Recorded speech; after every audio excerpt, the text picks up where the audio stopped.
결국 3탄까지 와버렸습니다. 방구석 무리뉴. 제가 베스트 11을 구축한 이후에 이 선수들을 가지고 전술적으로 어떻게 활용할 것인가, 그런 것들도 좀 설명을 해드려야 돼가지고 이 시리즈가 언제 끝날지 모르겠습니다. 어쨌든 여러분들께 굉장히 죄송스럽고 궁금하시다면 끝까지 보시고, 궁금하지 않으시더라도 끝까지 보셔야 됩니다. 자, 계속해서 선수들을 발표를 해보도록 하겠습니다. 오른쪽 윙입니다. 대한민국 선수 최초 영국 프리미어리그 진출, 대한민국 선수 최초 맨체스터 유나이티드 이적, 대한민국 선수 최초 프리미어리그 우승, 챔피언스리그 우승, 피파 클럽 월드컵 우승, 월드컵 4강, 원정 최초 16강 월드컵 진출, 월드컵 3연속 출전과 3대 모두 득점, 해버즈, 캡틴박 2개의 심장, 수비형 윙어의 창시자 등으로 불리는 박지성 선수입니다. 박지성 선수는 뭐 설명할 게 있나? 그냥 넘어가도 되지 않을까? 이탈리아 축구 선수 가투소는 이런 표현을 했습니다. 헌신이라는 말의 진짜 의미를 이해하고 있는 얼마 안 되는 선수라고 생각합니다. 그리고 게다가 나와 타입이 비슷했기 때문에 내가 좋아하는 선수다. 퍼거슨 감독은 마이클 오원을 영입했다면 좋은 옵션이 됐겠지만 그보다 난 박지성을 원했다. 100% 확실한 선수이다. 헌신적이고 훌륭한 축구 선수다. 경기장 위에서의 지능이 너무 좋다. 그것이 내가 그를 존중하고 기용하는 이유다. 그리고 가장 중요한 것은 그는 결코 우리에게 패배를 안겨주지 않는다. 너무 많은데 이거 계속 해야 되냐? 폴스콜스, 지금 잉글랜드에는 박지성 같은 선수가 필요하다. 피를로, 기술적으로 가장 강한 동료는 호나우진이었다. 그리고 최고의 상대는 메시였다. 그러나 가장 까다로운 상대는 박지성이었다. 이들은 내가 지도자가 되는데 큰 가르침이 될 것이다. 박지성 선수를 떠올리면 함께 떠오르는 감독들이 있죠. 히딩크, 퍼거슨. 감독의 사랑을 받았던 선수입니다. 그 이유는 감독이 요구하는 역할을 완벽히 수행했고 2개의 심장이란 별명에서 말해주듯이 많은 활동량으로 팀의 살림꾼의 역할을 맡았었습니다. 와, 진짜 박지성 선수는 따로 분석을 해보고 싶다. 큰일 날 소리 하고 있죠. 지금 할 것도 많은데. 자, 이런 표현들만 들어도 괜히 제가 자랑스럽습니다. 여러분들도 다 마찬가지죠. 제가 박지성 선수를 선택한 이유에 대해서 말씀을 드리자면, 일단 첫 번째는 수비형 윙어입니다. 윙을 본다는 것은 공격력을 충분히 갖춰져 있다라고 판단을 한 겁니다. 그렇기 때문에 수비형 윙어라고 해도 수비 가담 능력도 뛰어난 거지 수비력만 뛰어난 윙어가 절대 아닙니다. 수비 가담 능력이 뛰어난 선수를 세계적으로 뽑는다면 단연 박지성 선수가 1등이라고 저는 생각합니다. 세계 팬들 모두도 인정을 하실 겁니다. 분명히.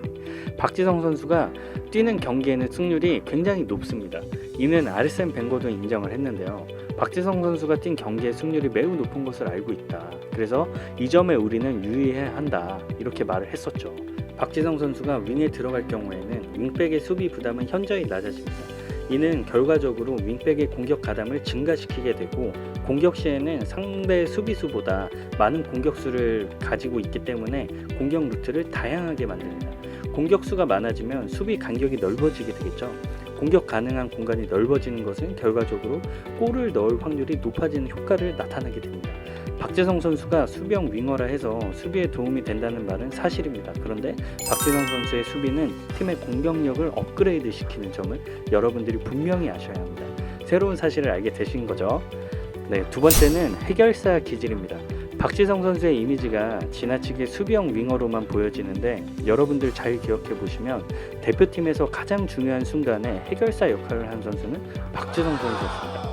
2002년 한일 월드컵 조별 예선 때 포르투갈과의 경기에서 이제 결승골을 박지성 선수가 넣었잖아요. 그때 지면 어떻게 됐었죠? 본선 진출에 실패하는 상황이 됐었습니다. 그리고 2006년 독일 월드컵 조별 예선 때는 프랑스와의 경기에서 득점을 해서 비기는 상황이 만들어졌습니다. 그래서 마지막 경기 때 우리가 희망을 걸어보는 상황을 박지성 선수가 만들어줬었죠. 또 이란과의 오랜 악연으로 힘들어하는 대표팀에 2010년 월드컵을 진출하기 위해서 최종 예선에서 만났었을 때 2번이나 동점골을 넣어서 체면을 살려줬어요. 그리고 일본과의 경기에서는 어땠었죠? 정말 유명한 산책 세레머니 골을 넣었었잖아요. 그러니까 2010년 월드컵에서는 그리스의 추격을 따돌리는 추가골로 원정 최초 16강 진출을 위한 발판을 마련했었습니다. 이런 모습들을 보면은 박지성은 분명히 해결사 기질을 가지고 있습니다. 특히 대표팀에서 그 역할을 더 많이 발휘하는 선수이기도 하죠. 자, 다음은 헌신입니다.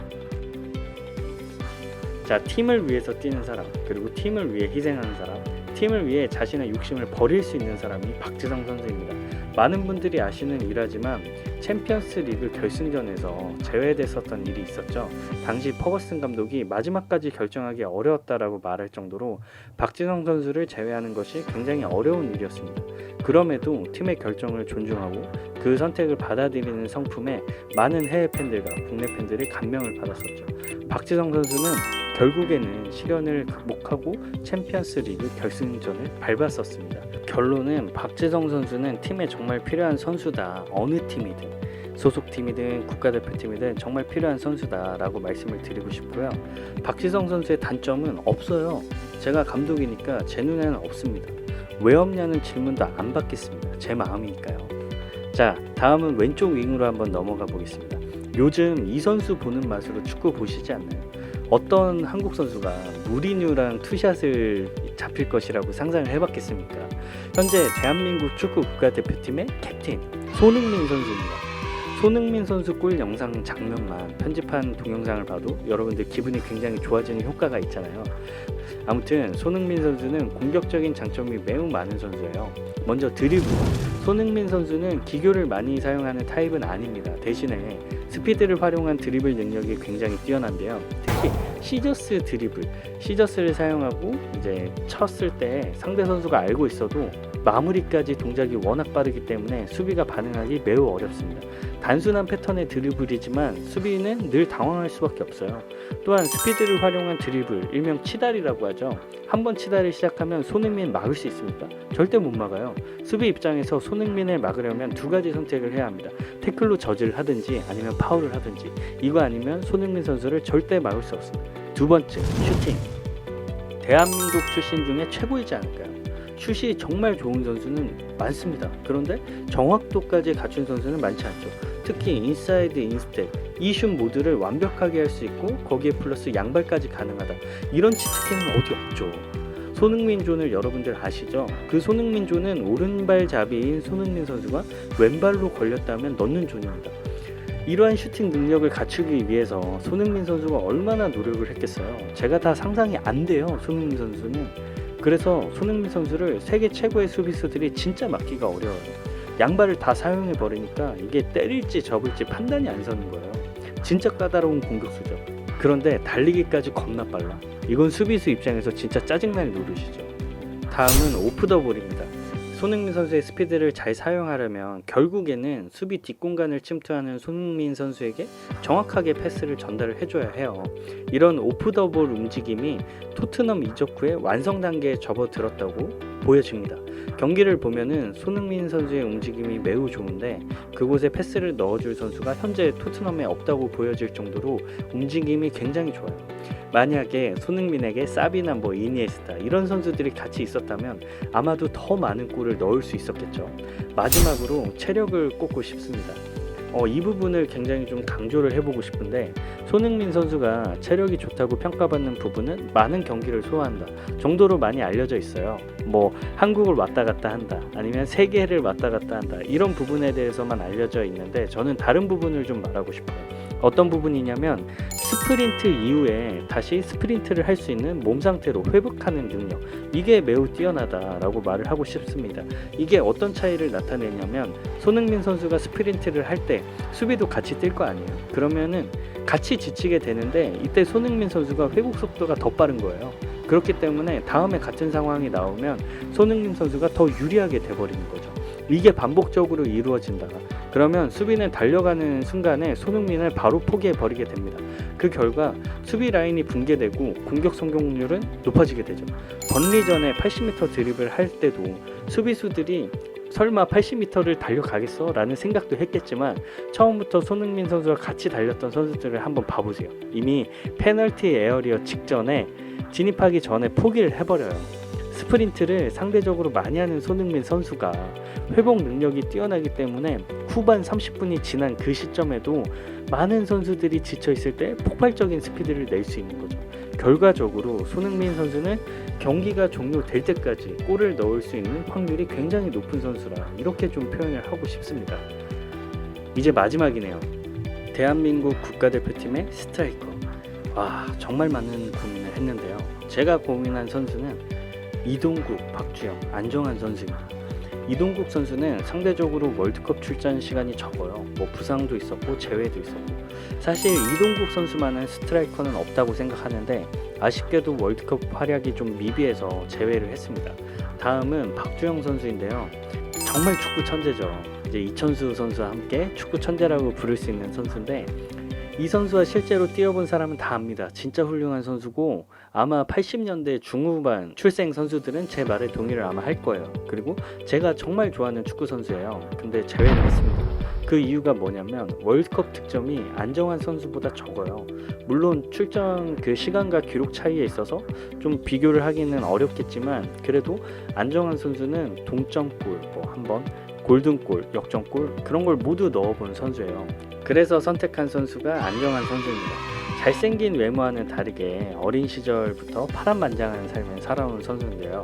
히스토리가 있어서 좀 더 의미가 있는 선수인 것 같습니다.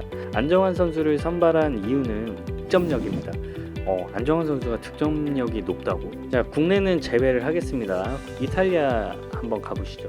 00하고 01 시즌에 시간 대비 득점률이 1위였습니다.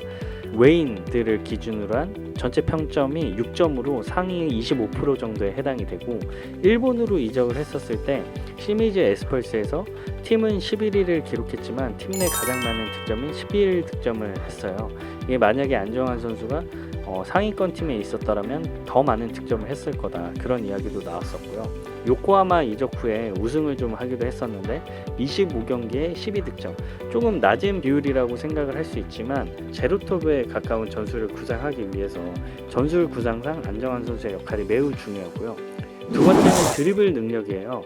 안정환 선수가 처음 나왔었을 때 많은 그 축구인들이 안정환 선수를 평할 때 이런 이야기들을 되게 많이 했어요. 안정환 선수는 공을 멈춰놓지 않는다.